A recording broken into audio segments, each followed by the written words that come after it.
ഭാരത് ജോഡോ ന്യായ് യാത്രയ്ക്ക് അല്പസമയത്തിനകം മണിപ്പൂരിൽ തുടക്കമാകും. തൗബാലിയിൽ AICC അധ്യക്ഷൻ മല്ലികാർജുൻ ഖാർഗെ യാത്ര ഫ്ളാഗ് ഓഫ് ചെയ്യും. 15 സംസ്ഥാനങ്ങളിൽ കടന്നുപോകുന്ന യാത്ര 6713 കിലോമീറ്റർ പിന്നിട്ട് മാർച്ച് 20-ന് മുംബൈയിൽ അവസാനിക്കും.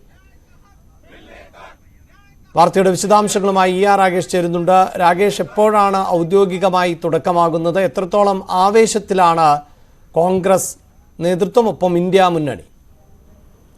അഭിലാഷ്, ഭാരത് ജോഡോ ന്യായ് യാത്രയ്ക്ക് അല്പസമയത്തിനകം തന്നെ മണിപ്പൂരിൽ തുടക്കമാകും. തൗബാലിലാണ് ഇതിന്റെ ഉദ്ഘാടന ചടങ്ങ് നിശ്ചയിച്ചിരുന്നത്. നേരത്തെ 12 മണിക്ക് മല്ലികാർജുൻ ഖർഗെ ഫ്ളാഗ് ഓഫ് ചെയ്യുമെന്നാണ് അറിയിച്ചിരുന്നെങ്കിൽ പോലും ഡൽഹിയിൽ കാലാവസ്ഥ പ്രതികൂലമായതുകൊണ്ട് തന്നെ വിമാനം പുറപ്പെടാൻ വൈകി. അതുകൊണ്ട് തന്നെ 3:30 കൂടി മാത്രമായിരിക്കും ഇതിന്റെ ഫ്ളാഗ് ഓഫ് നിർവഹിക്കുക. AICC അധ്യക്ഷൻ മല്ലികാർജുൻ ഖർഗെയാണ് ഫ്ളാഗ് ഓഫ് നിർവഹിക്കുന്നത്. ഏതായാലും കോൺഗ്രസിനെ സംബന്ധിച്ച് ഏറെ നിർണായകമാണ് ഭാരത് ജോഡോ ന്യായ് യാത്ര. കാരണം നേരത്തെ രാഹുൽ ഗാന്ധി നയിച്ച കന്യാകുമാരിയിൽ നിന്ന് ജമ്മു കശ്മീരിലേക്ക് നയിച്ച ഭാരത് ജോഡോ യാത്ര വലിയ വിജയമാണെന്ന് പാർട്ടി വിലയിരുത്തിയിരുന്നു. മാത്രവുമല്ല, താഴെത്തട്ടിലടക്കം പ്രവർത്തകരെ അടക്കം ആവേശം പകരാൻ ഈ യാത്ര വലിയ രീതിയിൽ ഗുണം ചെയ്തു. ഒപ്പം തന്നെ തെലങ്കാനയിലും കർണാടകത്തിലും അതിന്റെ സ്വാധീനഫലമായി അധികാരത്തിൽ വരികയും ചെയ്തു. ഇതാണ് കോൺഗ്രസിന്റെ വിലയിരുത്തൽ. ഏതായാലും അതുകൊണ്ട് തന്നെ ഹിന്ദി ഹൃദയഭൂമിയിലൂടെ കടന്നുപോകുന്ന ഈ യാത്ര, ഭാരത് ജോഡോ ന്യായ് യാത്ര, കോൺഗ്രസിനെ സംബന്ധിച്ചിടത്തോളം ഏറെ നിർണായകമാണ്. പ്രത്യേകിച്ച്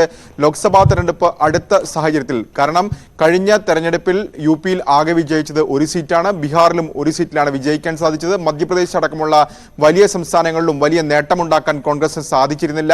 അപ്പോൾ കോൺഗ്രസിനെ നില മെച്ചപ്പെടുത്തണമെങ്കിൽ, അല്ലെങ്കിൽ അധികാരത്തിലേക്ക് അടുക്കണമെങ്കിൽ ഹിന്ദി ഹൃദയഭൂമിയിൽ വലിയ മുന്നേറ്റം നടത്തേണ്ടതുണ്ട്. ഈ ഒരു സാഹചര്യത്തിൽ തന്നെയാണ് ഈ യാത്ര കോൺഗ്രസ് സംബന്ധിച്ചിടത്തോളം അതിനിർണായകമാവുകയും ചെയ്യുന്നത്. ഏതായാലും രാഹുൽ ഗാന്ധിയാണ് ഈ യാത്ര നയിക്കുന്നത്. കഴിഞ്ഞ യാത്ര അത് പൂർണ്ണമായും നടക്കുകയായിരുന്നു രാഹുൽ ഗാന്ധി അടക്കമുള്ള ഭാരത് ജോഡോ ടീമിലെ അംഗങ്ങളെങ്കിൽ, ഇത്തവണ ബസ്സിലും ഒപ്പം തന്നെ കാൽനടയായും ആണെന്ന് യാത്ര നിശ്ചയിച്ചിരിക്കുന്നത്. കാരണം ഒരു ദിവസം ഏതാണ്ട് 90 കിലോമീറ്ററാണ് സഞ്ചരിക്കുക. അതിൽ 80 കിലോമീറ്ററോളം ബസ്സിലും ബാക്കി 8-9 കിലോമീറ്റർ നടക്കുകയും ചെയ്യും എന്നാണ് ഇപ്പോൾ AICC നേതൃത്വം അറിയിച്ചിരിക്കുന്നത്. ഏതായാലും നേതാക്കളെല്ലാം തന്നെ അല്പസമയത്തിനും തന്നെ ഇംഫാലിലെത്തും. തുടർന്ന് 35 കിലോമീറ്ററാണ് തൗബാലിലേക്കുള്ള ദൂരം.